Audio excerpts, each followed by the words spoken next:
So we are here with Sonja Beken. I think your name is like really strongly associated with everything that has to do with this 3R strategy. So to reduce, replace, and refine the use of animals in drug testing and development, and also the regulatory side.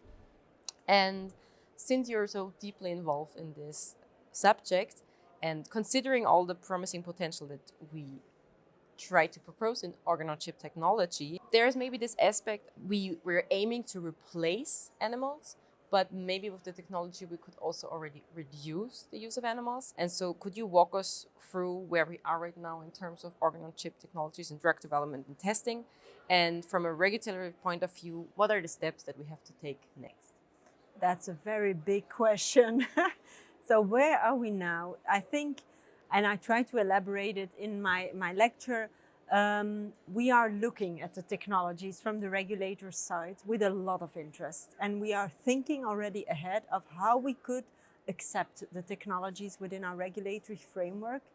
And it's already possible today. So if we look at efficacy testing of drugs and proof of concepts in disease models, for instance, these could already be integrated in a request for a clinical trial startup or in a marketing authorization application.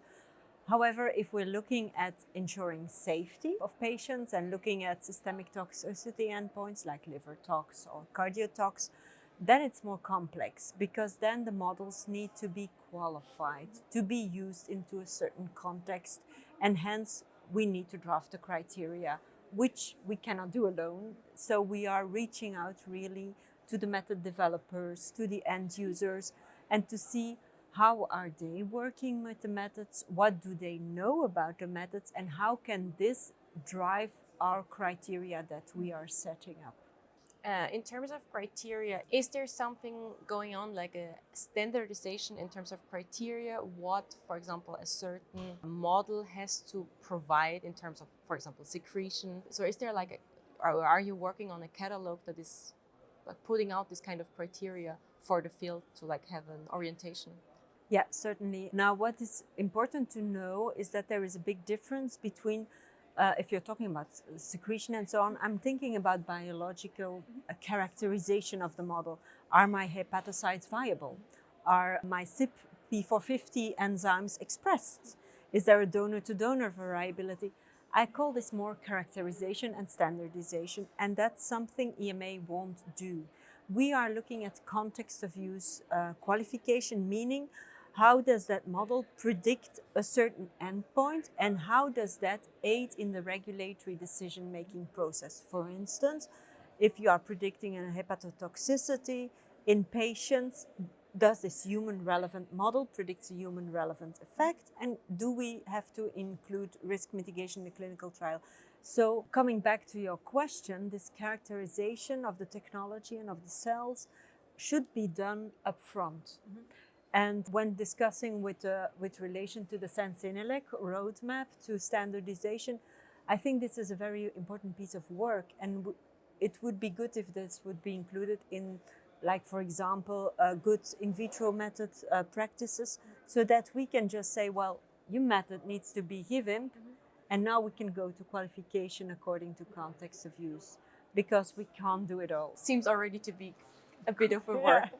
And then when you see all the different models that are proposed in the context of, for example, this conference and diversity, what do you think has to still be done, like in terms of standardizing, or do we even have to think about standardizing models, or do we need more diversity? Like, what do we as a field of research in organ-on-chip still have to look at? Yeah, I was also wondering about that, because the breadth of models that you see here, you can kind of bucket them. You have a lot of models that are used for the disease modeling area and the efficacy modeling area. And I think it would be good that end users that are using them pick them up and put them in their application, so that at least we can get acquainted with them, because they will be valuable information in a weight of evidence approach, which is the pharmacology evaluation. In the safety field, there are a lot of initiatives, a lot of platform providers developing liver-on-chip models, targeting quite the same, and hence it would be good either to join efforts and bring a package to the regulators, or at least to individual method developers to come to us or end users to come to us. Do I see other methods? Well, you can always have more methods, but I think it's up to the end users also. If they want to explain a certain effect, they can use an MPS model already as additional information and bring it to us as well. It's difficult to say you need more and more. I would like to see already the models on our desks in the first place. And what about the clinician side? Do you think like the organ-on-chip field has to work closer together with clinicians to like get to the actual evaluation? Okay, that's what we need to be working on. I think that's a good point, because if we're thinking about gold standards, with these human-based models, you're looking at biomarkers, clinical biomarkers that could be very translational.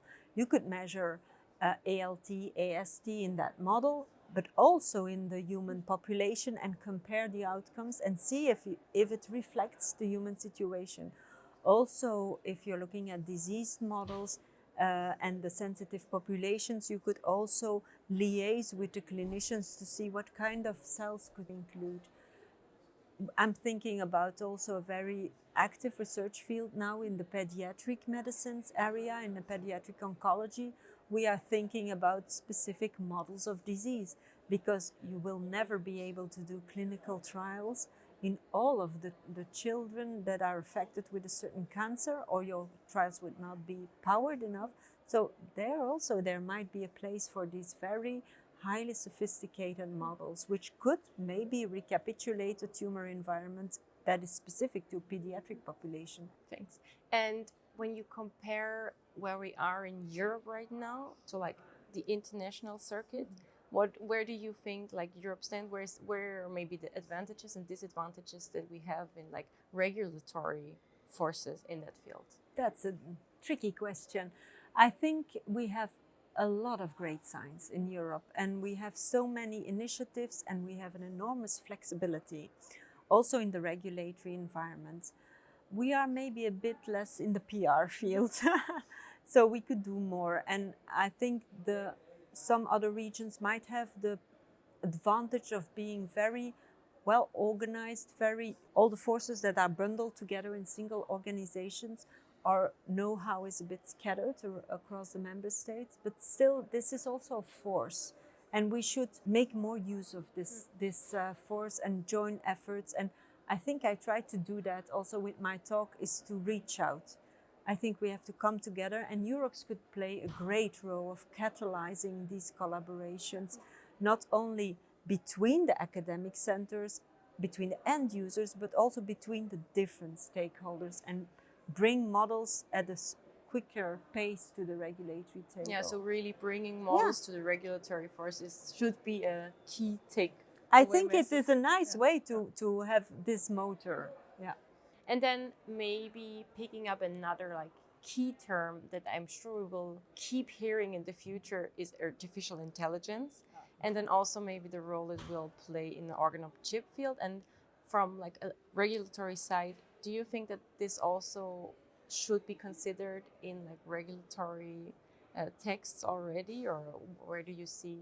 AI is already being considered. EMA wrote a reflection paper on the use of AI very recently, and this is a high-level paper elaborating a little bit the fields where AI could be looked at, and what could be the opportunities, but also the challenges with regards to AI.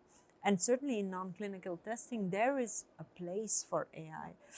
Everything stands or falls, of course, with the data that will feed into the AI system and so on. So there will be validation, qualification requirements with that technology, but we are certainly open to that. And I think it's a great opportunity. Yeah. And then maybe going further, what will be like the regulatory implications if we look at artificial intelligence that will be then maybe also used with patient data? Like we're not there yet, but we can envision that maybe in 5 to 10 years. So what is there like, is this also maybe a regulatory scare somehow? I think with all the privacy and the GDPR regulations, we will have to be very careful. luckily that it's not my field of expertise, but there indeed it's true that legals are also looking greatly at this point. Maybe to finish up, in your opinion, what is another field besides from drug testing and drug development where we could actually apply the 3Rs in like our daily life? In our daily life, 3Rs are everywhere. You apply 3Rs also in the training of students. I think it's really good that since I graduated, you see that people are working on NAMs. And in fact, this 3Rs is becoming a kind of natural way of thinking, because it's not all about reducing, replacing, and refining animal experiments. It's about getting better methods, better science. And that's really the clue that this 3Rs has evolved towards making better science. So I think it's everywhere. Thanks. I think that's a great finish. Thank you. Thank you.